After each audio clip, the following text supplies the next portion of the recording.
நீங்க தினமும் 3 வேளையும் வயிறு முட்டை சாப்பிடுறீங்கன்னு வச்சுப்போம். ஆனாலும் உங்க உடம்புக்குள்ள இருக்கிற கோடிக்கணக்கான செல்கள் பசியால வாடிக்கிட்டு இருக்குன்னு சொன்னா உங்களால நம்ப முடியுதா? நிஜமா?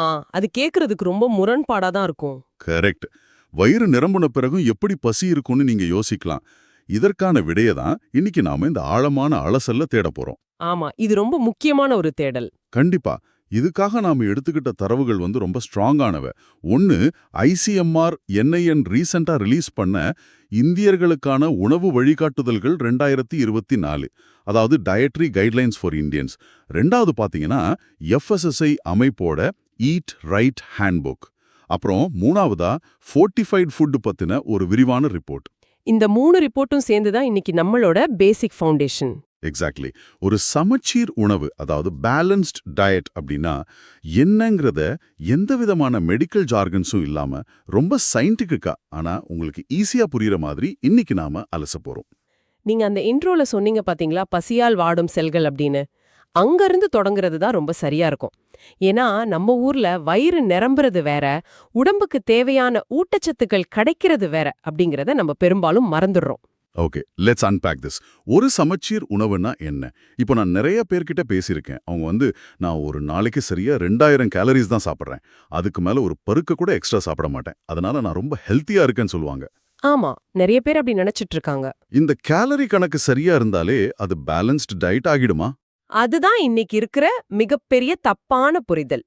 இப்போ பேலன்ஸ்டு டயட் அப்படிங்கிறது வெறும் கேலரிஸ்கான கணக்கு மட்டும்தானான்னு கேட்டா கண்டிப்பா கிடையாது. அப்போ வேற என்னெல்லாம் வேணும்? ஒரு முழுமையான ஆரோக்கியத்துக்கு நம்ம சாப்பாட்டுல சரியான அளவுல கார்போஹைட்ரேட்ஸ், புரோட்டீன்ஸ், ஃபேட்ஸ் மாதிரியான மேக்ரோநியூட்ரியன்ஸ் இருக்கணும். அதே சமயம் வைட்டமின்ஸ், மினரல்ஸ் மாதிரியான மைக்ரோநியூட்ரியன்ஸ்களும், போதுமான அளவு டயட்ரி ஃபைபர், அதாவது நார்ச்சத்தும் கட்டாயம் இருக்கணும். ஓ, இது எல்லாமே சேர்ந்தது தானா? ஆமா, இது தவிர தண்ணி, ஆன்டி ஆக்சிடென்ட்ஸ் அப்படின்னு ஒரு பெரிய லிஸ்டே இருக்கு. இது எல்லாமே சரியான விகிதத்துல கிடைக்கும்போது தான் அது உண்மையான பேலன்ஸ் டயட்டா ஆகுது. வெறும் கேலரிகளை மட்டும் எண்ணிட்டு இருக்கிறது ஒரு மாயைன்னு தான் சொல்லணும். இதை நான் எப்படி புரிஞ்சுக்க ட்ரை பண்றேன்? இப்போ கார்போஹைட்ரேட்ஸ், புரோட்டீன்ஸ் எல்லாம் ஒரு வண்டி ஓடுறதுக்கு தேவையான பெட்ரோல் மாதிரி. அதுதான் நமக்கு எனர்ஜி கொடுக்குது. ஆனா இந்த வைட்டமின்ஸ், மினரல்ஸ் மாதிரியான மைக்ரோநியூட்ரியன்ஸ் வண்டியோட இன்ஜின் ஆயில் மாதிரி. ஓகே, நல்ல கம்பேரிசன். பெட்ரோல் இருந்தாலும் என்ஜின் ஆயில் இல்லைன்னா வண்டி சீக்கிரம் ரிப்பேர் ஆயிடும். நான் சொல்றது கரெக்ட் தானே? உண்மையில சொல்லப்போனா என்ஜின் ஆயில் ஒப்பீடு அவ்ளோ பொருத்தமா இருக்காதுன்னு நினைக்கிறேன். ஓ, ஏன் அப்படி சொல்றீங்க? ஏன்னா வண்டிக்கு என்ஜின் ஆயில் ரொம்ப கொஞ்சமா ஊத்துனா போதும். ஆனா நம்ம உடம்புக்கு நுண்ணூட்ட சத்துக்களோட தேவை ரொம்ப ரொம்ப பெருசு. இத ஒரு செங்கல் சுவரோட ஒப்பிடலாம் நாம. சிங்கிள் சுவரா? ஆமா, இப்போ கேலரிஸ் அப்படிங்கிறது வெறும் செங்கல்கள் மாதிரி.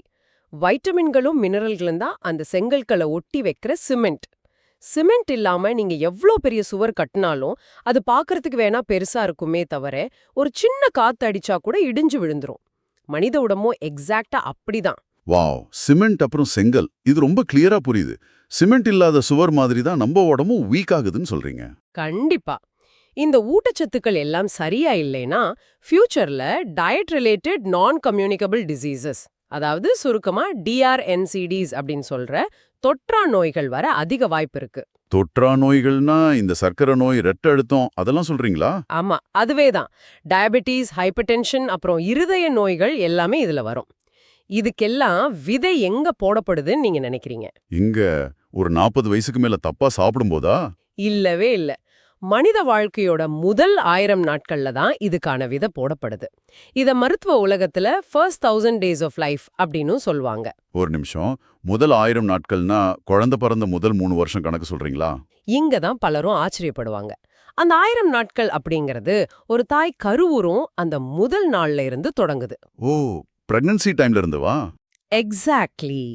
கருவில இருக்கிற 270 நாட்கள், அப்புறம் குழந்தை பிறந்த பின்னாடி வர முதல் 2 வருஷம், இந்த காலகட்டத்துல தாய்க்கும் குழந்தைக்கும் கிடைக்கிற ஊட்டச்சத்து தான் அந்த குழந்தையோட ஒட்டுமொத்த எதிர்காலத்தையும் தீர்மானிக்குது. இது கொஞ்சம் ஷாக்கிங்கா இருக்கு. தாய் சாப்பிடுற உணவு குழந்தை பிறந்ததுக்கு அப்புறம் எப்படி வளரும் தீர்மானிக்கும் தெரியும், ஆனா எதிர்காலத்துல அந்த குழந்தைக்கு வரப்போற நோய்களையும் இதுதான் முடிவு பண்ணுதா?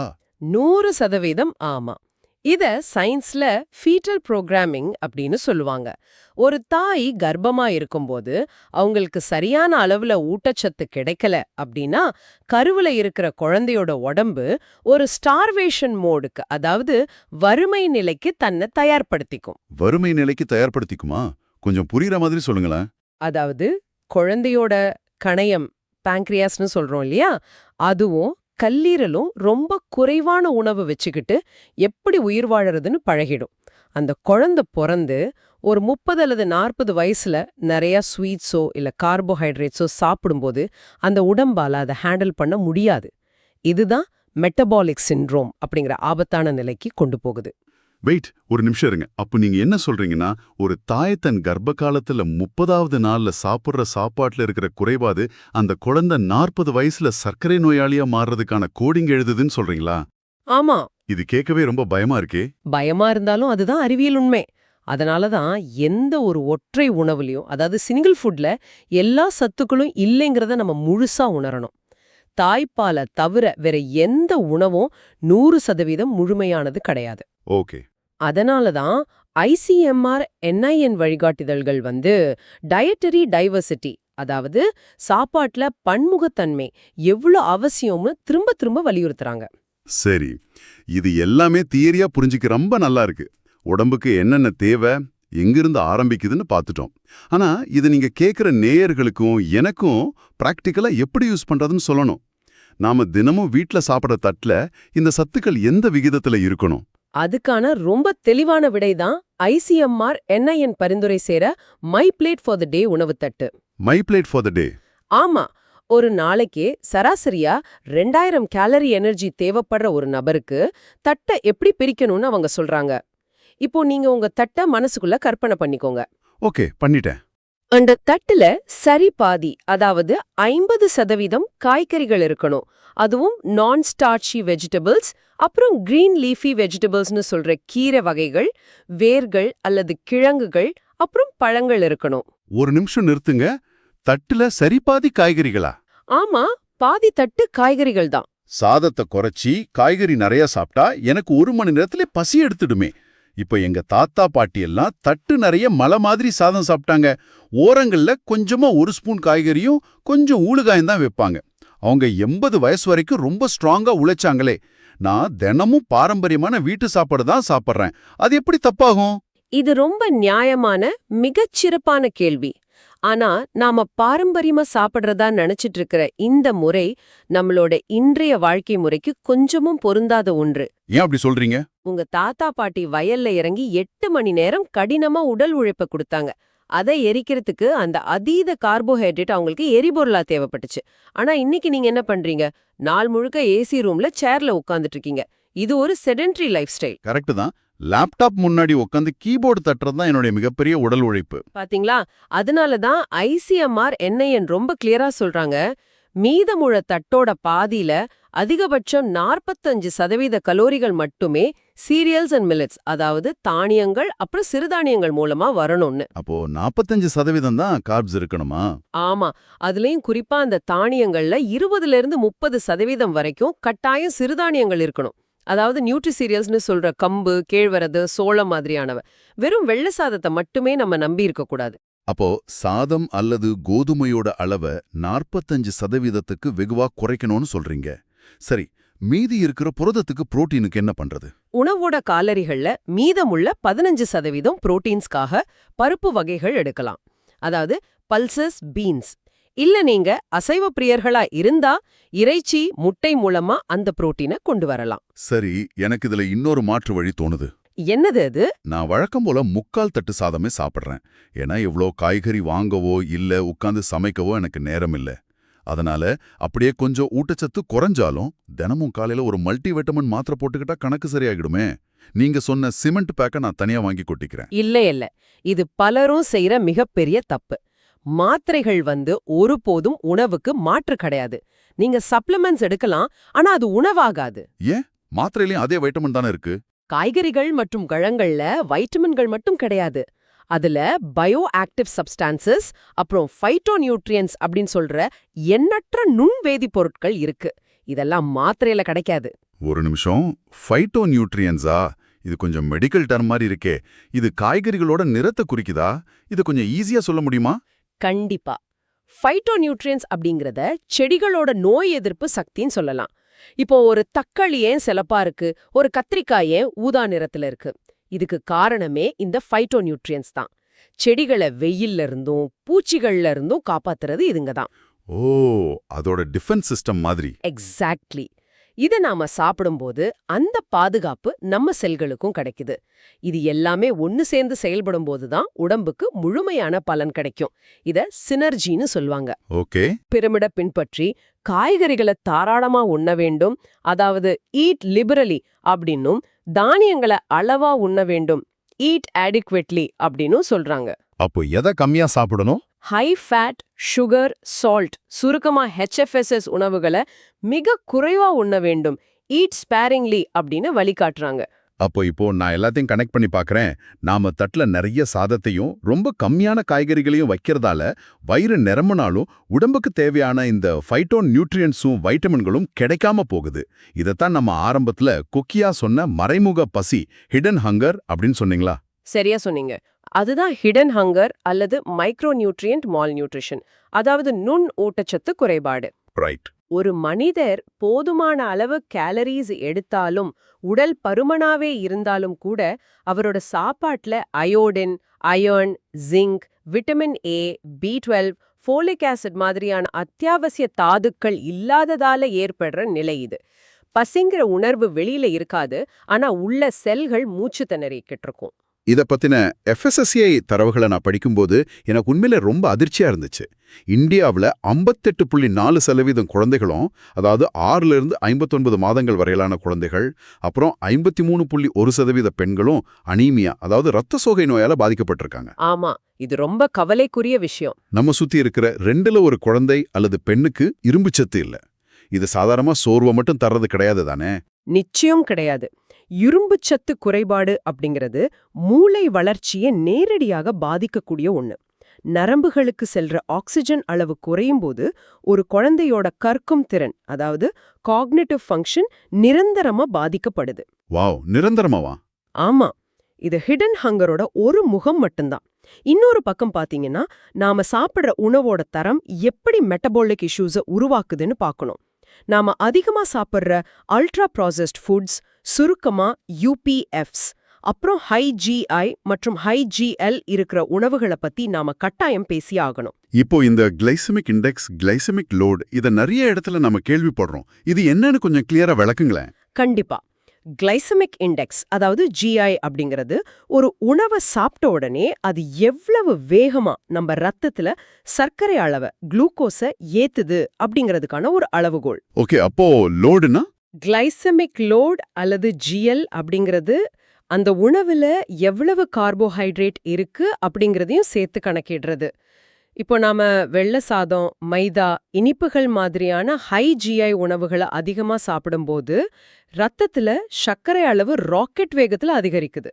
இப்போ இந்த ஹிடன் ஹங்கர் அப்புறம் ஹை GI உணவுகளை புரிஞ்சுக்க நான் ஒரு ஒப்பீடு சொல்லட்டுமா? சொல்லுங்க, கேப்போம். ஒரு மொபைல் போன்ல பேட்டரி 100% ஃபுல்லா இருக்கிறதா காட்டும். ஆனா உள்ள ப்ராசஸர் வேலை செய்ய தேவையான சாஃப்ட்வேர் அப்டேட் இல்லாததால போன் அடிக்கடி ஹேங் ஆகும். அதுபோல நாமும் கலோரிகளால ஃபுல்லா இருக்கிறோம், ஆனா உள்ள இயங்க தேவையான வைட்டமின்கள் இல்ல, சாஃப்ட்வேர் இல்ல. எப்படி என் லாஜிக்? இது ஓரளவுக்கு சரியான ஒப்பீடு தான். ஆனா மருத்துவ கண்ணோட்டத்துல இன்னும் துல்லியமா சொல்லணும்னா இது ஒரு பூட்டு சாவி, அதாவது லாக் அண்ட் கீ உதாரணம் மூலமா சொல்லலாம். பூட்டு சாவி எப்படி? நீங்க ஹை GI உணவை சாப்பிட்டதும் ரத்தத்துல சர்க்கரை எகுறுது இல்லவா? இதை சமாளிக்க நம்ம கணையம், அதாவது பான்கிரியாஸ், இன்சுலினை சுரக்குது. ஓகே, இன்சுலின் அப்படிங்கிறது சர்க்கரைய செல்களுக்குள்ள கொண்டு போற ஒரு சாவி மாதிரி செயல்படுது இல்லையா? மிகச்சரி. இன்சுலின் தான் சாவி, செல்கள் தான் கதவு. இன்சுலின் கதவை திறந்தாதான் சர்க்கரை உள்ள போய் எனர்ஜியா மாறும். ஆனா தொடர்ந்து பல வருஷங்களா நம்ம மைதா, வெள்ளை சாதம்னு வெறும் ஹை GI உணவுகளாவே சாப்பிட்டு ரத்தத்துல சர்க்கரையும் இன்சுலினும் எப்போதுமே வெள்ளை மாதிரி பெருக்கெடுத்து ஓடிக்கிட்டு இருந்தா என்ன ஆகும்? என்ன ஆகும்? செல்கள் களைத்து போகுமா? களைக்காது. ஒரு கட்டத்துல செல்களோட பூட்டு துருப்பிடிச்சிடும். இன்சுலின்கிற சாவி வேலை செய்யாது. செல்கள் கதவை திறக்க மறுக்கும். இதத்தான் மருத்துவத்துல இன்சுலின் ரெசிஸ்டன்ஸ், அதாவது இன்சுலின் எதிர்ப்பு நிலை அப்படின்னு சொல்றோம். Here is where it gets really interesting. The insulin resistance வந்த பிறகு கதவு திறக்கல அப்படின்னா அந்த ரத்தத்துல சுத்துற அதிகப்படியான சர்க்கரை என்ன ஆகும்? அதுதான் ஆபத்தோட உச்சம். செல்களுக்குள்ள போக முடியாத சர்க்கரைய உடம்பு என்ன செய்யறதுன்னு தெரியாம அத கொழுப்பா மாத்தி பாதுகாப்பா சேமிக்க தொடங்கும், குறிப்பா உங்க வயிற்று பகுதியில. ஓ, தொப்பை வரதுக்கு இதான் காரணமா? ஆமா, இத அப்டாமினல் ஒபிசிட்டி, அதாவது வயிற்று பருமன் அல்லது விசரல் ஃபேட் அப்படின்னு சொல்றோம். ஐசிஎம்ஆர் NIN தரவுகளின்படி பாத்தீங்கன்னா இந்தியாவுல சுமார் 55.5% ஆண்களும் 47.7% பெண்களும் இந்த ஆபத்தான வயிற்று பருமனை கொண்டிருக்காங்க. இந்த இன்சுலின் ரெசிஸ்டன்ஸ் தான் டைப் 2 டயபெட்டிஸ், ஹைப்பர் டென்ஷன் மாதிரியான அனைத்து தொற்றா நோய்களுக்கும் ஆணிவேர். ஸோ நாம பேசிக்கலி ஒரு வாக்கிங் டைம் பாம் மாதிரி இருக்கும். ஒரு பக்கம் ஹிடன் ஹங்கரால ரத்த சோகை அப்புறம் மூளை வளர்ச்சி பாதிப்பு, இன்னொரு பக்கம் ஹை GI உணவுகளால இன்சுலின் ரெசிஸ்டன்ஸ், வயிற்று பருமன் அப்புறம் சர்க்கரை நோய். இந்த 2 மாபெரும் அரக்கர்களோட பிடியிலிருந்து நாம எப்படி தப்பிக்கிறது? குறிப்பா எல்லா மக்களும் தப்பிக்க என்ன வழி? இதுக்கான முதல் தீர்வு டயட்ரி டைவர்சிட்டி, அதாவது உணவு பன்முகத்தன்மை. நாம முன்பே பேசினது மாதிரி தட்டுல 50% பலவண்ண காய்கறிகள், 20-30% சிறுதானியங்கள், அதாவது ராகி, கம்பு மாதிரி, அப்புறம் விலங்கு பொருட்கள், பால், இதெல்லாம் சேர்த்துக்கிறது. ஆனா இங்க ஒரு மிகப்பெரிய பிராக்டிகலான சிக்கல் இருக்கு. என்ன சிக்கல்? ஏழை மற்றும் நடுத்தர மக்களால தினமும் பாதாம், பிஸ்தா, விலை உயர்ந்த பலவண்ண பழங்கள், புரோக்கோலி மாதிரியான காய்கறிகளை வாங்க முடியறது இல்ல. ஆக்சசிபிலிட்டி அப்புறம் அஃபோர்டபிலிட்டி அப்படிங்கிற 2 பெரிய தடைகள் சமுதாயத்தில் இருக்குல்ல. அரசாங்கம் இதுக்கு என்ன பண்ணுது? நீங்க கேக்குறது ஒரு மிக முக்கியமான சமூக பிரச்சனை. இதுதான் பப்ளிக் ஹெல்த் ஸ்ட்ராட்டஜி மூலமா அரசாணுகுது. வறுமை காரணமாவோ இல்ல பொருட்கள் கிடைக்காததாலேயோ எல்லாராலும் விலை உயர்ந்த உணவுகளை சாப்பிட முடியாத நிலை இருக்கிறத அரசு உணர்ந்திருக்கு. ஓகே, அதுக்கு என்ன சொல்யூஷன்? இதுக்கு ஒரு மாபெரும் தீர்வாதான் FSSAI அமைப்போட ஈட் ரைட் இந்தியா முன்னெடுப்பு செயல்படுது. இதோட தாரக மன்றம் என்ன தெரியுமா? சஹி போஜன் பெஹ்தர் ஜீவன், அதாவது சரியான உணவு சிறந்த வாழ்க்கை. இதன் கீழ் கொண்டு வரப்பட்ட ஒரு பிரம்மாண்டமான தீர்வுதான் ஸ்டேபிள் ஃபுட் ஃபார்ட்டிஃபிகேஷன், அதாவது உணவுச் செறிவூட்டல். உணவுச் செறிவூட்டல், அதாவது ஃபுட் ஃபார்ட்டிஃபிகேஷன். இத பத்தி கொஞ்சம் விரிவா பாப்போம். எனக்கு ஒரு டவுட்டு, எதற்காக அரசு அரிசியிலையும் பால்லையும் வைட்டமின்களை புகுத்தணும்? இது இயற்கைக்கு முரணானது இல்லையா? இல்ல, இது இயற்கைக்கு முரணானது கிடையாது. இது ஒரு அறிவியல் பூர்வமான சமூக தீர்வு. இந்தியாவுல பல கோடி மக்கள் ரேஷன் கடைகள்ல கிடைக்கிற அரிசி அல்லது கோதுமையை மட்டுமே நம்பி வாழ்றாங்க. ஆமா, அதுதான் உங்க பிரதான உணவு. அவங்களோட உணவை உடனடியா காய்கறிகளாவோ பழங்களாவோ மாத்த சொல்றது சாத்தியமில்ல. அதனால அவங்க வழக்கமா சாப்பிடுற உணவுலேயே அவங்களோட பழக்கத்தை மாத்தாமலேயே கண்ணுக்கு தெரியாம ஊட்டச்சத்துக்களை சேர்த்தா பெரிய அளவுல ரொம்ப குறைந்த செலவுல ஊட்டச்சத்து குறைபாட்டை நீக்கலாம். இதுதான் ஃபார்ட்டிஃபிகேஷனோட நோக்கம். வெயிட், எப்படி ஒரு சின்ன அரிசிக்குள்ள இரும்பு சத்து செலுத்த முடியும்? அதோட மேல ஸ்ப்ரே பண்ணுவாங்களா? இது எப்படி நடக்குது? இது ஒரு ரொம்ப சுவாரஸ்யமான டெக்னாலஜி. இத FRK, அதாவது ஃபோர்ட்டிஃபைட் ரைஸ் கர்னல்ஸ் அப்படின்னு சொல்லுவாங்க. அவங்க அரிசியின் மேல ஸ்ப்ரே பண்றது கிடையாது. மாறா உடைந்த அரிசிகளை எடுத்து மாவா அரைப்பாங்க. மாவை அரைச்சிடுவாங்களா? ஓகே. ஆமா, அந்த மாவுல உடம்புக்கு தேவையான iron, folic acid, vitamin B12 மாதிரியான நுண் ஊட்டச்சத்துக்களை ஒரு குறிப்பிட்ட விகிதத்துல கலப்பாங்க. அதுக்கப்புறம் அந்த மாவை எக்ஸ்ட்ரூஷன் அப்படின்னு சொல்ற ஒரு இயந்திரத்துல செலுத்தி அச்சசலா நாம சாப்பிடுற உண்மையான அரிசியோட வடிவத்திலேயே செயற்கை அரிசி மணிகளை உருவாக்குவாங்க. ஒரு நிமிஷம், மாவை அரைச்சி மறுபடியும் அரிசி மாதிரியே உருவாக்குவாங்களா? கரெக்ட். அப்படி உருவாக்கப்பட்ட அந்த செறிவூட்டப்பட்ட அரிசி மணிகளை சாதாரண அரிசியோட 1:100 அப்படிங்கிற விகிதத்துல கலந்துடுவாங்க. அதாவது 100 சாதாரண அரிசிக்கு ஒரு செறிவூட்டப்பட்ட அரிசி. வாவ், கண்டுபிடிக்கவே முடியாது. ஆமா, இத நீங்க சமைக்கும் போதோ சாப்பிடும் போதோ சுவையிலேயோ நிறத்திலேயோ எந்த வித்தியாசமும் தெரியாது. ஆனா உங்க உடம்புக்கு தேவையான ரத்தத்தை உற்பத்தி செய்யற சத்துக்கள் அமைதியா உள்ள போயிடும். வாவ், அதாவது நம்ம அதை சாப்பிட்றோனே தெரியாம அது நம்மள குணப்படுத்துது. இதுக்காக ஃபுட் ஃபார்ட்டிஃபிகேஷன் ரிசோர்ஸ் சென்டர் செயல்படுதுன்னு படிச்சேன். வேற எந்தெந்த உணவுகள் எப்படி சேர்க்கறாங்க? நாம அன்றாடம் பயன்படுத்துற 5 முக்கிய உணவுகள்ல இந்த செறிவூட்டல் நடக்குது. கோதுமை மற்றும் அரிசியில iron, folic acid, vitamin B12 சேர்க்கப்படுது. பால் அப்புறம் சமையல் எண்ணெயில வைட்டமின் A மற்றும் D சேர்க்கப்படுது. அதே போல உப்புல அயோடின் மற்றும் இரும்புச்சத்து இத டபுள் ஃபோர்ட்டிஃபைட் சால்ட்னு சொல்வாங்க, அது சேர்க்கப்படுது. சரி, இத மக்கள் எப்படி அடையாளம் கண்டுபிடிக்கிறது? இப்போ நான் கடையில போய் வாங்குற பால் பாக்கெட்டோ எண்ணெயோ செறிவூட்டப்பட்டதான் நான் எப்படி தெரிஞ்சுக்கிறது? இதுக்காகவே FSSAI ஒரு பிரத்யேக லோகோவை உருவாக்கியிருக்காங்க. ஒரு நீல நிற சதுரத்துக்குள்ள +F, அதாவது +F அப்படிங்கிற குறியீடு இருக்கும். அதோட கீழே சம்பூர்ண போஷன் ஸ்வாஸ்த் ஜீவன் அப்படின்னு எழுதியிருக்கோம்.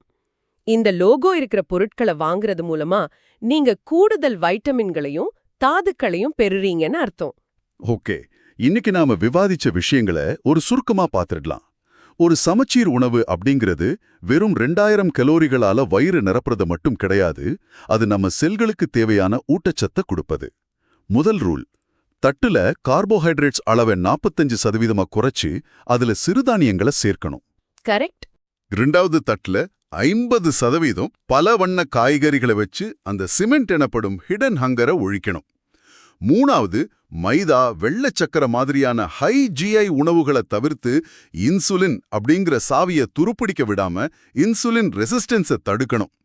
ஃபைனலா, பொருட்கள் வாங்கும்போது அந்த +F லோகோ உள்ள செறிவூட்டப்பட்ட உணவுகளை தேர்ந்தெடுக்கிறது நமக்கு கூடுதல் பலம் தரும். மிக தெளிவா சரியா தொகுத்துட்டீங்க. ஆனா இது வெறும் தியரி கிடையாது. இன்னைக்கு நீங்க சாப்பிட உட்காரும்போது உங்க உணவு தட்டை உற்று பாருங்க. அதுல சரிபாதி காய்கறிகளும் பலவண்ண உணவுகளும் இருக்கான்னு உங்களே ஒரு முறை கேட்டு செக் பண்ணிக்கோங்க. தட்டுல இருக்கிற நிறங்கள் தான் உங்க ஆரோக்கியத்தோட நிறங்கள். உண்மையிலே இது ஒரு ஐ ஓபனர் தான். நம்ம அன்றாட உணவுக்கு பின்னாடி இவ்ளோ பெரிய மெடிக்கல் சயின்ஸ் இருக்கிறத தெரிஞ்சுக்க முடிஞ்சது. ஆனா இந்த ஆழமான அலசலை நிறைவு செய்யறதுக்கு முன்னாடி ஒரு நிமிஷம் யோசிச்சு பாருங்க. இன்னைக்கு நாம சாப்பிடுற அரிசி, உப்பு, எண்ணெய்னு பல உணவுகள் செறிவூட்டப்பட்டவை, அதாவது ஃபார்ட்டிஃபைடு. இயற்கையான காய்கறிகள்லயும் தானியங்கள்லயும் கிடைக்க வேண்டிய சத்துக்களை நாம இப்போ தொழிற்சாலைகள்ல செயற்கையா சேர்க்க வேண்டிய நிலையில இருக்கோம். ஆமா.